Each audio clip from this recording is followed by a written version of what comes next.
Good morning. I am Palisades, the acting United States Attorney for the Central District of California. Today, we are announcing the arrest of 29-year-old Jonathan Rinderknecht for igniting a fire that ultimately burned down the Palisades earlier this year, killing 12 people, destroying more than 6,800 structures, both homes and businesses, and damaging over 1,000 more buildings.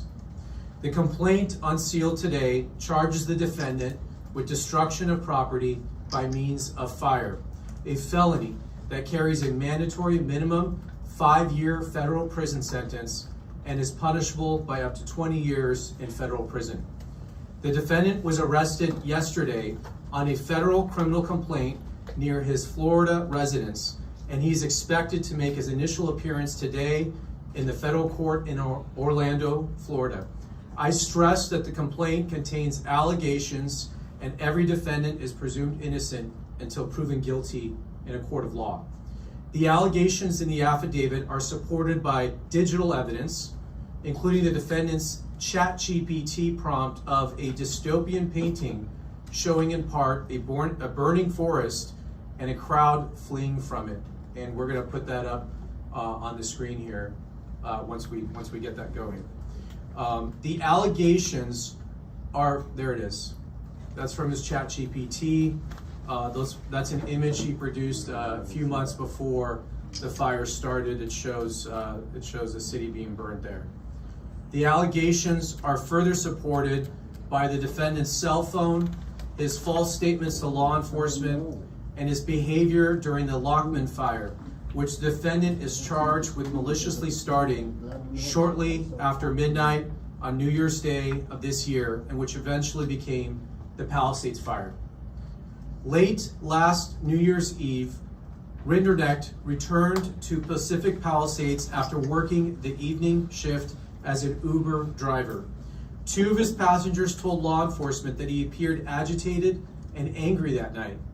After dropping off a passenger in Pacific Palisades, Rinderknecht parked his car and tried and failed to contact a former friend. He exited the car, walked up a nearby trail, took iPhone videos at a nearby hilltop, and listened to a rap song whose music video including objects being lit on fire. The defendant had listened to this song and watched its music video repeatedly in the days leading up to the Lockman fire. 12 minutes into the new year, environmental sensing platforms indicated that a fire had started. It took the defendant several tries to contact 911 to report the fire. He fled the scene in his car, but turned around after passing fire engines driving in the opposite direction to fight the fire. While the Lockman fire burned, the defendant walked up the same trail from earlier that night to watch the fire and firefighters, using his iPhone to take short videos of the scene. Although firefighters suppressed the blaze, the fire continued to smolder and burn underground within the root structure of the dense vegetation. So that fire started on January 1st, and it smoldered underground for about a week until on January 7th, heavy winds caused this underground fire to surface and spread above ground, causing what became known as the Palisades Fire, one of the most destructive wildfires in Los Angeles city history. Law enforcement got to work and by January 24th had identified and interviewed the defendant. During his interview, he lied about where he was when he first saw the Lockman fire, claiming he was near the bottom of a hiking trail.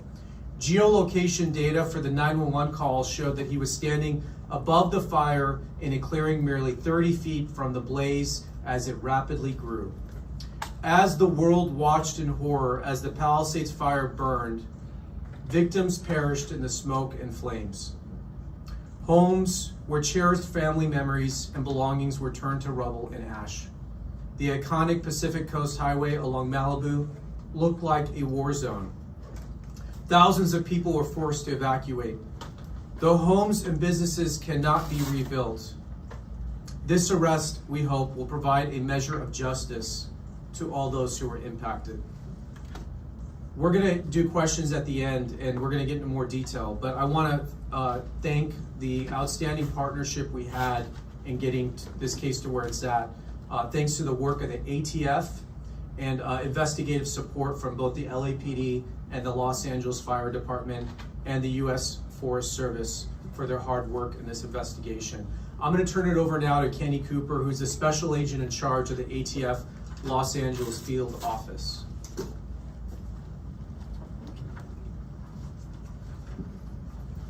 Good morning. My name is Kenny Cooper. I'm the special agent in charge of ATF's Los Angeles Field Division. Today marks a significant moment in a long road to justice for our community.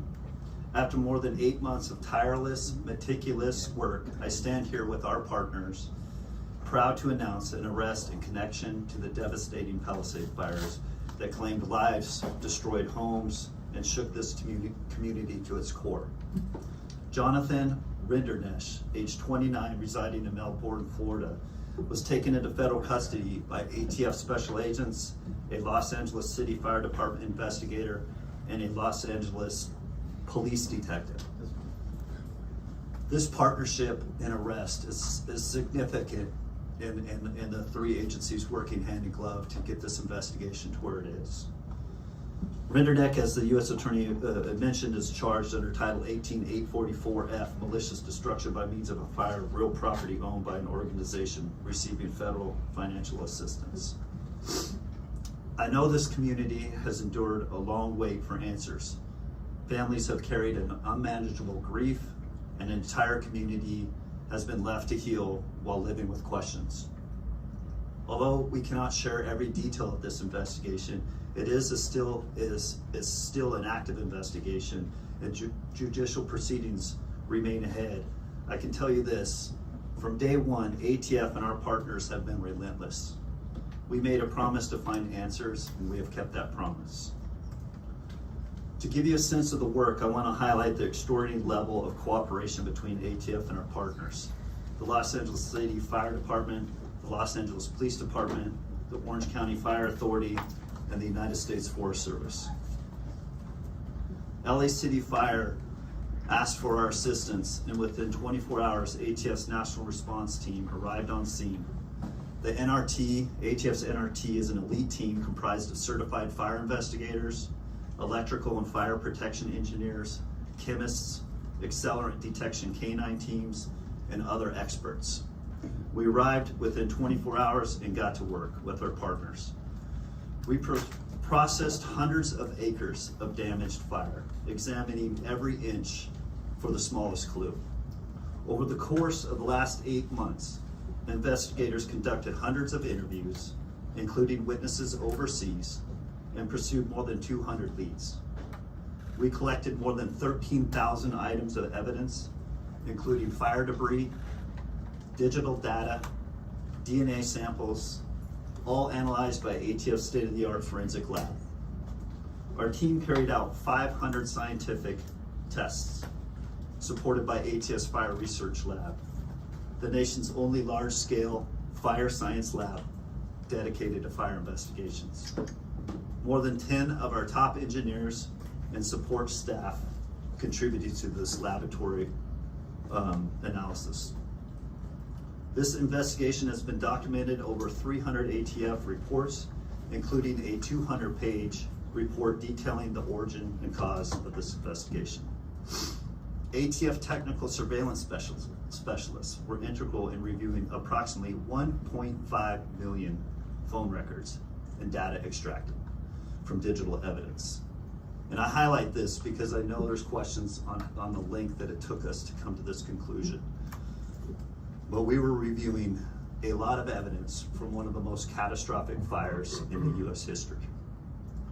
Through this extraordinary team effort, investigators determined that the Palisades Fire, reported on January 7th, was caused by an intentionally set fire near a viewpoint along the Temescal Ridge Trail in Topanga State Park on January 1st.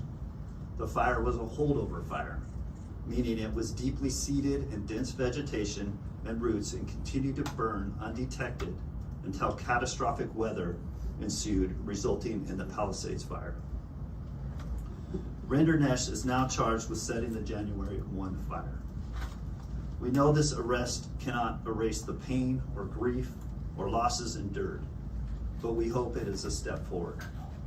It is proof that justice will not be forgotten, that our accountability will be pursued by ATF and our partners, no matter how complex the investigation and no matter how long it takes. To the families who lost so much, we hear you, we honor you, and we will continue to fight for you. The ATF established an email address for the victims and witnesses to contact ATF Victim Witnesses Assistance Program through the Palisades at atf.gov. Once again, I'll say that, the Palisades at atf.gov. Based on the information received, a regional victim witness specialist may contact you. That's my initial statement. I'm going to hand it over to the Chief of LA Police Department, Chief McDonald, and I will be open to questions afterwards. Thank you. Thank you, Kenny.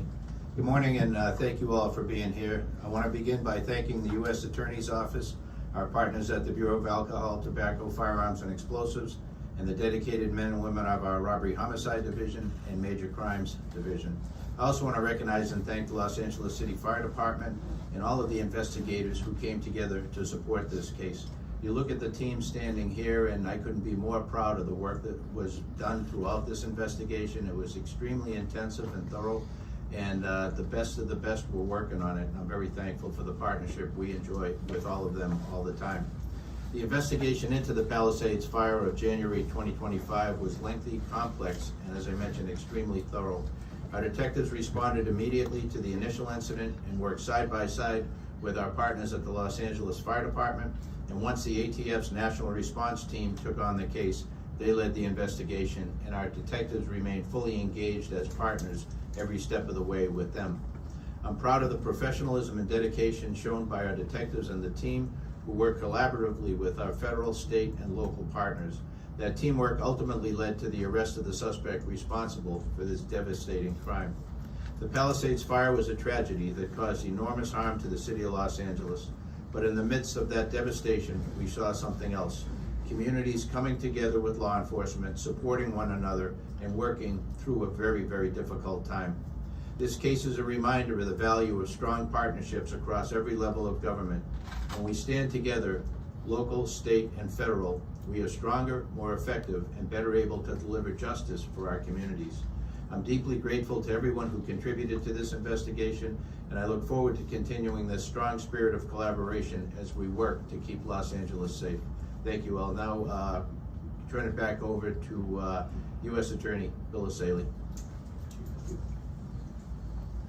We will be unsealing the complaint if it hasn't been already. It has much more details than what we've gone over today in there, and that'll be available to you. At this time, we will take a few questions. How did Bill, do we know Rinderknecht how this start- fire started? How did Rinderknecht start the fire? And in the investigation, as investigators spoke to him, what did he specifically say was the reason behind it? I'm not going to get into his specific statements. I can tell you ATF has determined that the fire was ignited with an open flame. Did this gentleman ever live in the Palisades, have any direct connection to the Palisades? Was he familiar with these trails, this area? Yeah, he was familiar with this particular neighborhood, and he had a friend who was who lived in this neighborhood. But So he never- he knew this neighborhood. But he never specifically had lived there? He was a resident of Southern California. Do we know what city he lived in? Okay. Yeah, he actually did live in Palisades, and he was familiar with the neighborhood in which this started. We know And are that you using the fireworks. word arson? Yes, he's arson. We Yes. know that How did fireworks. you know? Let me go here. Did you know that what was the protocol taken around the initial fire on New Year's Eve, New Year's Day? Was there precaution taken to try and make sure that fire was put out properly? I mean, that's quite a stretch Yeah. between when that ended and then the next fire. Yeah, we're not going to get into the full fire response. I'll just tell you the fire department did respond, and they don't say they put out fires, they suppress the fire. So they use the best of their abilities at that time to suppress it. Like we said, there was dense vegetation. The fire went underground, and I'm not a fire expert, but there's only so much apparently you can do about that. So it did smolder there until a week later, in which the winds picked up and reignited. So We that's know- our understanding of it started. Did he have a Let prior me go over war? here. So did he move to Florida after this during the He investigation? relocated, yes. Can you say a little bit more about what he was doing there? If he had been living in Palisades, was he camping? Was he hiking? Was he? He just finished an Uber drive. So he just dropped someone off in that vicinity on an Uber drive. He was an Uber driver. Uh-huh. He dropped someone off. He was in this neighborhood, Uh-huh. and he was, this is New Year's Eve, so it was around midnight, Sure. and he went up to this hilltop. And at some point up there, around 12 Yeah. a.m., he ignited a fire. Was it like a Residents that we spoke with reported and had video of fireworks during that same period of time. Initially, the belief was it was a group of kids that were there. Are you saying that the suspect here potentially set off those fireworks? You saying open flame? We have no evidence that any fireworks were set off in this area at the time the fire ignited. Does he have prior criminal history, and has he been cooperative in this process? Does he have? Did he show remorse at all? Yeah, he does not have criminal history. We're not going to get into his specific statements. We are going to tell you, though, that he did speak to us and he made false statements. So What? that we will confirm. What about motive? You do have some things recovered Yeah. from his phone that you shared. Any indication of what may motivate? We're not going to get into motive right now because we're going to have to prove this case in court in front of a jury. We don't want to get into that right now. We are laying out the information we have in the complaint. The evidence is based on, you can see some of the key evidence, including the fact that he was the only person in this location at the time this fire ignited. We have no other indication that any other person was there. There were no fireworks at the time. We have several cameras in the vicinity that are there designed to detect fires, and this fire was detected almost right away by those sensors. So there's no indication of fireworks or other things that would have started this. He was the only person there. You heard about this music video and song he would listen to, which had imagery of fires. And then, do we have the image up? Are we having trouble with that? And you could see some of his thought process in the months leading up, where he was generating some really concerning images up on ChatGPT, which appears to show a dystopian city being burned down. So more evidence will come out at trial, but we're not going to preview the entire case at this time. Yes, ma'am. Is there an understanding that he relocated to Florida because he was aware that people might be looking for him or trying? We don't have any information of that. It's very clear that this was a thorough investigation. The question is, obviously, so many things burned here, right? So how difficult was it to gather evidence? I mean, you're saying 13,000 items were gathered following 200 leads. I mean, can you? Yeah, I'll let ATF answer that. There was a tremendous amount of work. I mean, we literally have like terabytes of evidence. So I'm going to let ATF answer the work that was done in this case, including the lab work. Yeah, but Just to give us some perspective. some further perspective on the investigative process. So I know there's been speculation of other ignition sources. And I just want to assure everyone, ATF did not identify this suspect and focus specifically on this suspect.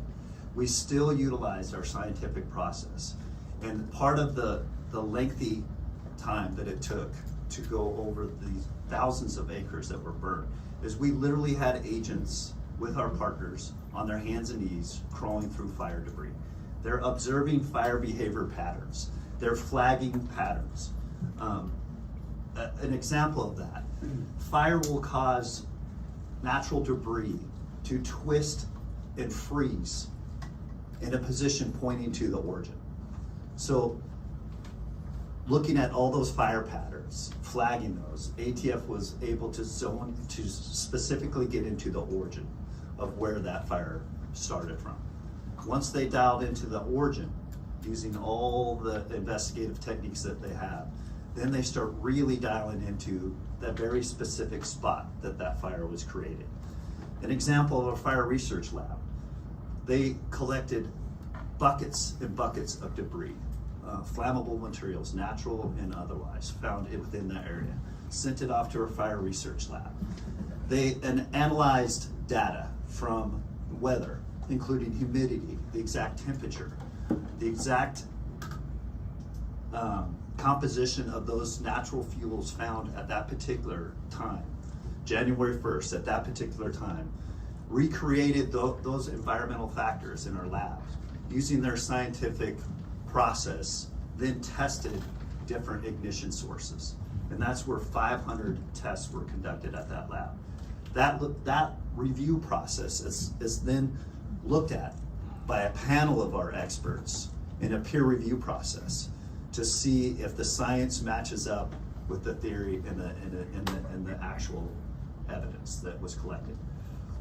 I know it was also broadcast, we broadcasted it as a public safety announcement. Back in spring, we went up and recreated a fire very safely with our partners with LA Fire, using butane and scientific process to create the fire behavior to see, and I'll tell you, to the extent of the scientific expertise that we went through, we recreated it in the exact lunar time that the fire started, meaning the exact size the moon was, and as close to the starlit environment that fire started. So we could recreate scientifically a fire and see how fixed surveillance points saw that fire as it developed from other evidence that we collected, both from witnesses' phones, fixed surveillance points, and other data. We were able to see how that fire behaved, how it grew, the size of that behavior and that fire, and the size that it would be for witnesses to see it reported. We went through exhaustive efforts to look at potential ignition sources, whether they were fireworks, whether they were down power lines, or any other source of ignition. They went down those investigative paths with exhaustive length to either rule them in or rule them out. With clarity, we know this is an incendiary fire and that the subject that we arrested started it. Would you say that this subject was obsessed with fire, and what do those images prior? Once again, that speaks to motive. That's not an element that we need to meet. That will be addressed in the trial. And we do have evidence of that for trial. What was Based the on rap the- song? I'm not gonna go into those specifics. Okay. I'll just highlight, Oh, we're not making a probable cause arrest. This team up here feels that we have met beyond a reasonable doubt. We are confident that the burden of proof by the government on this presumed innocent person will be met in trial. Based on the AI images that you did show, was it his intent to cause as much destruction to a town? You show the AI images for a reason, so it definitely leads to that impression, and I would just like that on the record. I wish we could get into somebody's head, but we can't. People do evil things for whatever reason. And I'm not gonna speculate or go into anything of that. Like, we have evidence of that will be addressed in trial, but evil people do evil things. Well, you Can I mean ask, like because murder this is the charges? first time we're really Let me hearing that answer this her was a real quick. holdover fire confirmed, can you just talk about the key evidence in determining that it was the Lockman fire that reignited to become the Palisades fire, and that that spring testing of the flame was to determine the start of the Lockman fire? I'll let him answer that in a second. It is a French rap song. I don't speak French, so I'm not gonna quote it, but it's a French song. It is in the complaint, Yeah. and you'll be able to look it up there. We will prove beyond a reasonable doubt that he intentionally started this fire. Is this a murder And charge? maliciously. That is what the statute that we charged him requires, and that is what we prove. I'll let you answer her question about the holdover. Is there any fire. indication that Let you've him been there answer. before and staked this place out? Your question to a holdover fire. Same principle, same process that ATF provided, went through, is obviously the burn scar and the fire from the initial January 1st Lockman fire was re-examined by our investigators, and with complete certainty, they were able to see from the same fire behaviors, from them crawling on their hands and knees, digging up roots, digging up all the evidence, supplying that fuel to the fire research lab.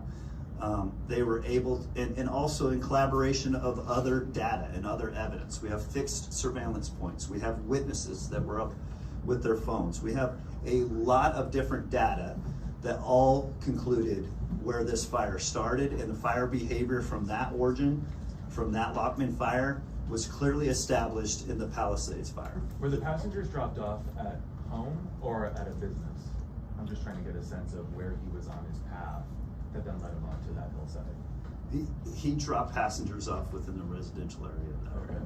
Two more So Why questions. not pursue murder charges, given the fact that folks died from the fire? So right now, we've charged him on a criminal complaint. We have not determined all the charges he's gonna face. We'll be presenting that evidence to a grand jury. We will make decisions about additional charges at that time. So this is right now just a criminal complaint. We wanted to arrest him, we wanted to get him into custody, this will go to a grand jury shortly. Did the Could that suspect Last return, did the question. suspect return back on January 7th? Was he in the area considering he lived in the Palisades during that period?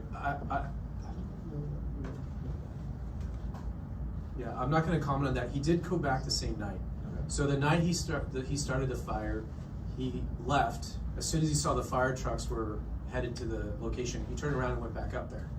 And he took some video and watched them fight the fire. In the charges that you're talking Last about, question. that's just for January 1st, right? He has not been charged with anything for January 7th? Or? No, he is charged with starting a fire on January 1st, which is the fire that burned down the Palisades.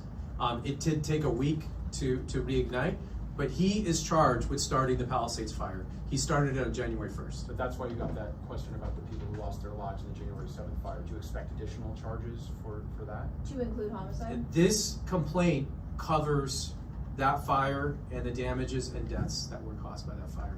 As far as what additional charges he will face, we will make those determinations in the coming days. Thank you all very much. All right.